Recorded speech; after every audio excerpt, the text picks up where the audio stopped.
Je ne pensais vraiment pas refaire une vidéo sur cette blockchain, mais il se passe des choses assez intéressantes du côté de Sui. J'avais fait le tour de la DeFi sur Sui et Aptos récemment, et c'était vraiment pas terrible. Donc qu'est-ce qui s'est passé pour que je change d'avis sur Sui? Je vais vous montrer tout ça, mais avant je vous laisse juste quelques secondes pour vous abonner si ce n'est pas déjà fait, car malgré ce bear market, je continue de vous sortir des vidéos sur la DeFi toutes les semaines, et je vous en sors quasiment tous les jours aussi sur la chaîne secondaire. N'hésitez pas à vous abonner aussi si ce n'est pas déjà fait. Bon, rentrons dans le vif du sujet, on va commencer vite fait par faire une petite vue du prix du token. Alors moi je suis pas du tout là pour spéculer, ce qui m'intéresse juste ça va être de venir farmer des rendements sur la DeFi. Si vous avez envie de spéculer sur le Sui, en ce moment c'est pas terrible, hein. Il y a une direction dans laquelle il a l'air de se diriger. Après ça veut pas dire qu'il va faire que baisser, mais voilà.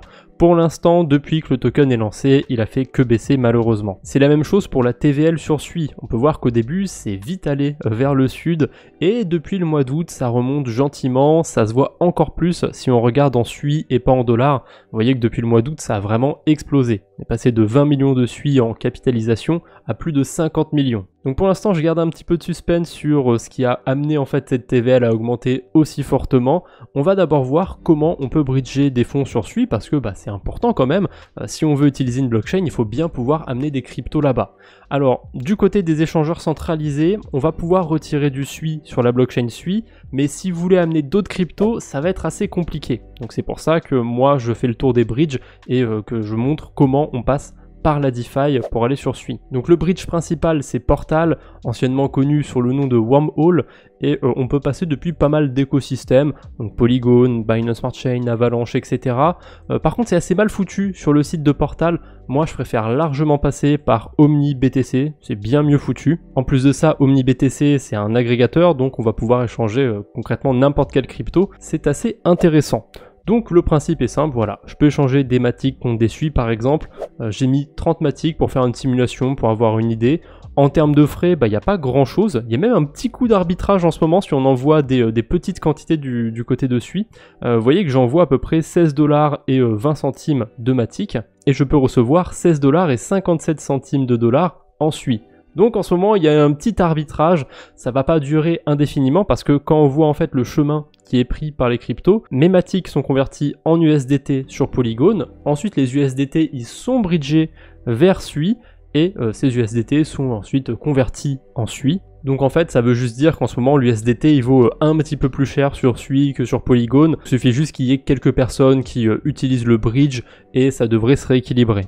Accessoirement on a aussi le bridge Swift, il est pas très connu celui-là, enfin je prononce Swift parce que c'est plus pratique mais ça s'écrit SWFT, il n'y a pas de I. Et on peut passer depuis plein de blockchains vers plein d'autres blockchains, il y a même des écosystèmes un petit peu obscurs, hein. Si on descend franchement il y a des noms que je connais pas du tout. Là on arrive avec GRC30, DBC, qu'est-ce qu'on a d'autre? Pulsechain je connais, mais Kitmir, ETRC20, Filecoin, Sei. Vous voyez, il y a vraiment plein d'écosystèmes, même des écosystèmes très reculés. Par contre, en termes de frais, il va y en avoir un petit peu plus, parce que si j'envoie 30 Matic, je reçois 33 Sui et des poussières, donc c'est moins que sur OmniBTC. Vous voyez, là j'en reçois 34 et des poussières. Il y a quand même un Sui d'écart. Et comme je vous ai dit, par rapport à OmniBTC, on peut échanger n'importe quelle crypto, vu que c'est un agrégateur. Donc si je veux passer des USDC de Polygon à Sui, je peux. Normalement, les USDC qu'on peut bridger vers Sui, ça va être essentiellement des USDC depuis Ethereum. Donc là, ça va reprendre exactement le même mécanisme que tout à l'heure. Les USDC vont être convertis en USDT, puis bridgés, puis reconvertis en USDC. Attention par contre, c'est vraiment une grosse galère la blockchain Sui, puisqu'il y a 5 USDC différents. Ne me demandez pas pourquoi. Ils ont juste décidé de bridger plein d'USDC depuis plein de blockchains, plein de bridges différents. Enfin, c'est 2 bridges en fait. Mais du coup, c'est un pur bordel là-bas. Donc depuis Wormhole, en fait, on a 3 USDC, celui d'Ethereum, celui de Polygon, celui de la Binance Smart Chain, et je me demande s'il n'y en a pas d'autres encore. Je crois qu'il y a aussi Arbitrum et peut-être Solana. Donc on a potentiellement même 6 USDC parce que je crois que j'en ai oublié un. Et du coup, on a aussi celui de C-Bridge. Donc on peut bridger de l'USDC entre Ethereum seulement et Sui via ce bridge, et ce sera pas le même que si on bridge depuis Portal. C'est vraiment emmerdant, mais vous allez voir que à l'usure, en fait, il y a un USDC qui est très utilisé sur Sui. C'est celui qui est bridgé depuis Portal avec Ethereum. Et c'est celui-là qu'on va pouvoir retrouver du côté de Meson, parce que Meson c'est aussi un bridge. Donc quand vous recevez de l'USDC sur SUI, ça va être l'USDC bridgé via Wormhole ou Portal depuis Ethereum. Voilà, je sais que c'est une galère, mais je préférais vous mettre cette petite base avant d'aller plus loin, parce que vous allez voir qu'on va retrouver plein d'USDC différents, c'est vraiment un bordel. Meson c'est pas mal parce que ça permet de passer de pas mal de blockchains à d'autres avec des stablecoins. Par contre il y a quand même pas mal de frais pour aller sur SUI. Vous voyez que si je pars depuis Polygon, j'ai 3,5$ de frais. Bon après là j'envoie 1000$. Si j'envoie 100$, j'ai que 1$ de frais, mais c'est quand même assez impactant. Pour l'instant, le bridge que je recommande le plus, ce serait OmniBTC. Si jamais vous n'avez pas de SUI, soit vous en achetez sur une plateforme centralisée, soit vous en bridgez un petit peu via OmniBTC. On peut bridger des petites quantités de crypto, 5-10$. J'ai pas essayé moins, mais c'est potentiellement faisable. Et ensuite pour les stablecoins, si vous n'envoyez pas des dizaines de milliers de dollars, ça devrait aller. Parce que évidemment, on n'a pas des liquidités infinies. Si je veux envoyer 5000 USDC par exemple, là on va avoir un petit écart. Alors 5000 c'était pas possible à bridger, donc j'ai baissé mes ambitions et j'ai mis 500 USDC. Et là on a un peu plus d'1$ de frais, donc voilà. Faut éviter d'envoyer de trop grosses quantités pour l'instant sur SUI parce que n'y a pas tant de liquidité que ça vers la blockchain SUI. Ou alors il faut partir absolument depuis Ethereum et là on n'a pas trop de frais, mais bon, je sais que tout le monde n'a pas ses fonds sur Ethereum. Si vous êtes resté jusque là, vous allez être récompensé parce que je vais vous montrer toutes les stratégies que j'ai sur SUI en ce moment. Et je précise bien en ce moment, vous avez l'habitude à force, mais sur la DeFi, les rendements ne durent pas, ils sont très volatiles, etc. Et là, ils vont être d'autant plus volatiles parce qu'on est payé en SUI. La blockchain SUI, en fait, ils ont donné des tokens à des protocoles pour qu'on ait des incentives, pour qu'on ait intérêt à aller sur la blockchain. C'est aussi pour ça qu'on voit la TVL qui augmente, en fait. C'est parce qu'il y a des récompenses qui sont distribuées et du coup, il y a des stratégies très intéressantes à mettre en place sur SUI. Donc ça a attiré un petit peu les farmers, c'est pour ça qu'il y a de la TVL qui est rentrée sur SUI. Mais je suis à peu près sûr que c'est de la TVL mercenaire et que d'ici quelques mois ça redescendra du côté de SUI. En tout cas, pour l'instant, il y a quand même des choses très sympas à faire. On peut le voir du côté déjà de Cetus, c'est le DEX principal de la blockchain SUI. On a par exemple une pool de stablecoin à 14%. On va pouvoir implémenter une stratégie à base de levier, puisqu'on a un protocole qui permet de faire du farming avec levier. Et on a aussi cette pool qui est intéressante, SUI USDC. Alors, je vais vous montrer aussi comment on peut avoir le rendement élevé de cette pool de liquidité sans avoir la volatilité du SUI. Va falloir aussi utiliser un autre protocole. Et c'est un protocole de prêt et d'emprunt, donc c'est un fork de AAV, ou en tout cas c'est un protocole similaire. Et là pareil, on a des intérêts bonus.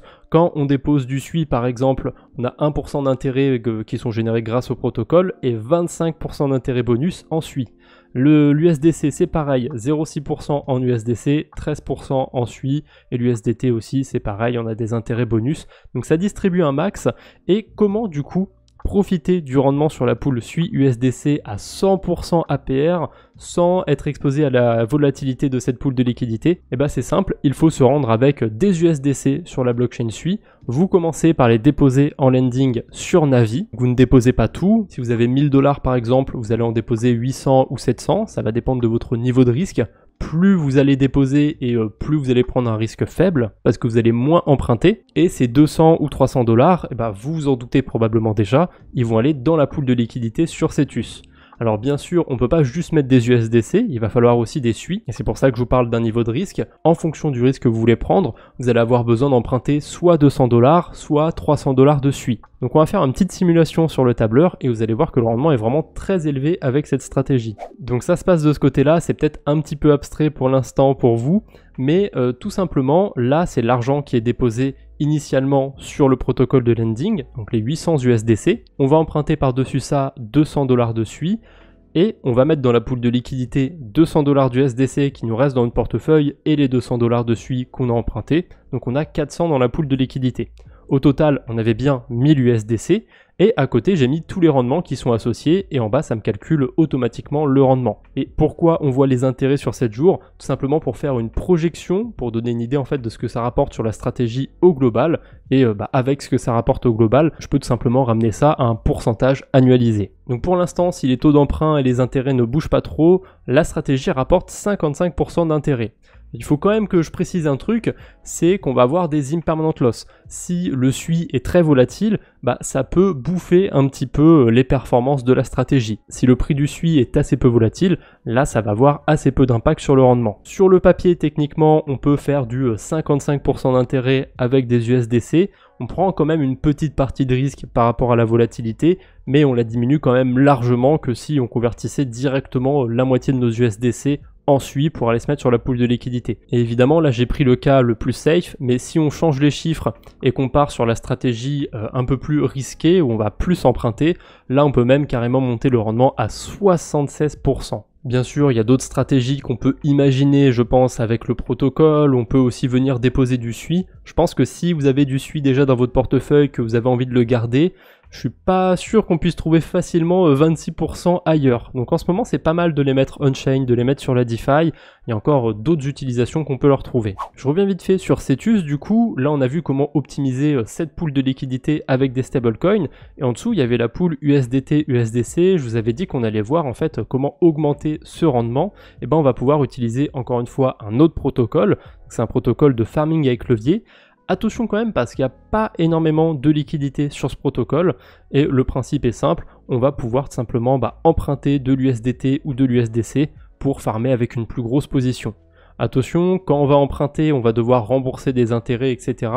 Donc si jamais il y a beaucoup d'USDT, beaucoup d'USDC qui sont empruntés, votre stratégie peut s'avérer pas rentable, voire même perdante. Donc attention à l'effet de levier, forcément moins vous allez mettre un effet élevé, moins vous allez avoir de rendement, mais aussi un peu moins de risque. Et c'est assez essentiel, mais comme sur tous les protocoles de la DeFi, plus vous allez empiler des protocoles comme ça, et plus vous allez ajouter de risques. C'est pareil avec la stratégie à base d'emprunt sur Navi. Si vous utilisez ça plutôt que juste une pool de liquidité sur Cetus, là vous allez être sur deux protocoles différents, donc il y aura deux niveaux de risque sur la DeFi. Allez, on enchaîne, cette fois-ci on a un protocole qui s'appelle Bucket, c'est un petit peu le liquidity du coin, c'est vraiment une mode en ce moment, il y a plein de protocoles qui permettent de faire ça, parce qu'a priori le modèle a été trouvé, le modèle marche plutôt bien, c'est un protocole qui permet de minter un stablecoin qui s'appelle le Buck. Et comment ça marche? En collatéral, en contrepartie, vous allez mettre du SUI, de l'USDC, de l'USDT ou encore de l'Ethereum. C'est à peu près le même principe du coup que sur Liquidity et plein d'autres protocoles similaires. Vous déposez par exemple 100$ de SUI et vous avez le droit de minter 80 bucks, donc 80$. Et avec ces bucks, on peut aller faire pas mal de choses sympathiques. On va aller le voir du côté de Fontaine. On a des stratégies sur deux protocoles qu'on va aller voir un petit peu après, Aftermath et Kryadex à 200% d'intérêt annualisé. Alors pareil, là on va avoir beaucoup de récompenses en SUI. En plus il y a un délire de si on bloque nos tokens de pool de liquidité pendant tant de semaines, on va booster notre rendement. Donc là je pense qu'on prend pas mal de risques sur ces pools de liquidité. Mais d'un côté, si vous empruntez ce stablecoin, vous n'avez pas le problème de s'il va à zéro. Si vous achetez un stablecoin et qu'il va à zéro, vous êtes impacté. Là, si vous empruntez ce stablecoin, s'il va à zéro, en fait, vous en foutez parce que vous devez juste le rembourser. Et dans le cas où vous l'avez vendu ou alors vous êtes exposé à un autre stablecoin, vous allez même pouvoir racheter votre dette moins cher. Donc franchement, sur le papier, encore une fois, c'est très intéressant d'aller mettre des cryptos, de minter du buck et d'aller le mettre dans des pools de liquidité, mais il ne faut pas oublier qu'on va ajouter une couche de risque en ajoutant un protocole de DeFi, et le rendement, il faut le comprendre, il est élevé parce qu'on a des incentives en ce moment, ce ne sera pas le cas tout le temps, et il y a aussi toute l'histoire de faut bloquer les cryptos pendant plusieurs semaines. Ça, je vous avoue que j'ai pas bien compris, j'ai pas été jusqu'au bout, parce qu'il aurait fallu que je bridge les cryptos, que je minte du buck, que j'aille mettre sur le protocole, et ça me prend déjà du temps de faire les recherches pour cette vidéo, j'ai pas pu aller jusque là encore. En tout cas, si jamais vous avez des retours à faire par rapport à un protocole que je passe dans la vidéo, n'hésitez pas à le faire dans les commentaires, c'est là pour ça. Donc on va commencer par Kryadex. Comme vous le voyez ici, on a bien le 200% de rendement maximum si jamais on bloque les cryptos. Et si je survole le petit i, il y a écrit ici qu'en gros c'est le maximum, c'est si on va bloquer notre pool de liquidité pendant 4 à 8 semaines, c'est le maximum selon les pools de liquidité, ça va varier, donc sur celle-ci je sais pas si c'est 4 semaines ou si c'est 8 semaines. Après on n'est pas obligé de le bloquer au maximum a priori, on pourrait le bloquer une semaine, on peut le bloquer 2 jours, on peut le bloquer 3 semaines, on est libre de faire ce qu'on veut, mais forcément plus on va bloquer et plus ce sera intéressant. Je suis quand même un peu réticent par rapport à ce mécanisme et tout, je suis pas très fan, donc personnellement je préfère encore avoir un rendement plus vers 70% que de 100%, mais sur une stratégie que je comprends, sur laquelle j'ai pas besoin de bloquer des cryptos, je peux sortir à tout moment. Donc voilà, moi je préfère la stratégie entre Navi et Cetus où on a la pool de liquidité SUI USDC plutôt que celle sur Kriadex. Par contre du côté d'Aftermath, c'est très intéressant. On a deux pools de liquidité, encore une fois à 205% et à 130% APY. C'est vraiment des rendements très élevés, mais c'est que des pools de stablecoin. Ça a l'air d'être un petit peu le curve du coin en fait. Donc je vais aller sur la première pool, USDC Buck. Et là, si jamais j'ai déjà déposé des USDC, des Buck dans la pool de liquidité d'Aftermath, je vais pouvoir venir les bloquer ou pas.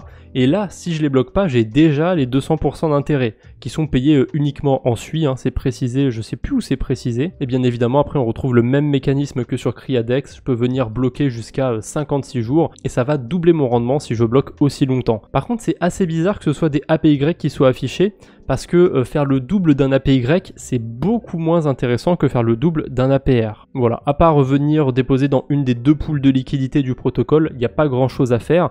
Et tout à l'heure, je vous parlais du bordel qu'il y avait avec tous les stablecoins sur le protocole. Et ben en fait, on a une pool de liquidité justement qui va regrouper pas mal de stablecoins. Donc dans cette pool de liquidité, on a 4 USDC différents. Ces USDC, ils sont tous sur la blockchain SUI, mais pourquoi il y a un nom de blockchain dans le nom? C'est parce que c'est la blockchain d'origine depuis laquelle ils sont bridgés. Donc on a l'USDC bridgé depuis Ethereum, depuis la Binance Smart Chain, depuis Solana, depuis Arbitrum, et on a aussi de l'USDT. Et ça c'est un truc que je comprends pas parce que a priori l'USDT on peut le bridger depuis plusieurs blockchains. Il n'y a pas de différence en fait si on le bridge depuis Polygon ou depuis Ethereum. Mais bon, c'est les particularités on va dire de la blockchain SUI, c'est comme ça. Ensuite, on a Turbos. Je me souviens que sur la première vidéo que j'avais fait sur Aptos et SUI, il y avait plein de liquidités sur ce protocole et elles étaient sur des pools où il y avait genre 0% d'intérêt. Je comprenais pas pourquoi il y avait autant de liquidités. Maintenant, il y a moins de liquidités sur le protocole, donc ça a l'air déjà un peu moins suspect. Et on a encore une fois des pools boostés en SUI et une pool notamment qui est assez intéressante, la pool SUI USDC. Alors pourquoi j'ai pas pris l'exemple de Turbos par rapport à la pool SUI USDC? Pourquoi j'ai pris l'exemple de Cetus? Parce que là, on voit quand même que le rendement est vachement plus élevé. Il y a 271% d'APR. Et ben en fait, quand on essaye d'ajouter des liquidités, ça fonctionne avec un système de range. C'est comme sur Uniswap V3. Donc plus vous allez prendre une range resserrée, plus vous allez voir un rendement élevé. Vous voyez que je peux même monter à 4400% si je veux.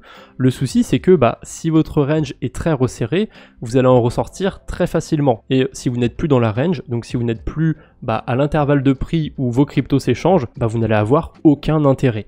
Donc c'est pour ça que je vous conseille moins d'aller sur Turbos, c'est un système à la Uniswap V3.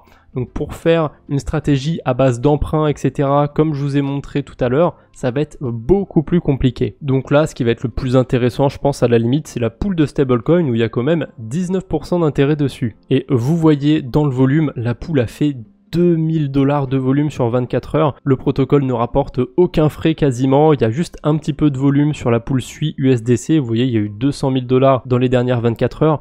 Mais le reste, c'est que dalle. Le protocole est vraiment très peu utilisé. En bonus, j'ai aussi ce protocole de prêt d'emprunt qui peut être intéressant. Je ne l'ai pas mis en même temps que Navi parce qu'il y a un truc dont je suis pas sûr.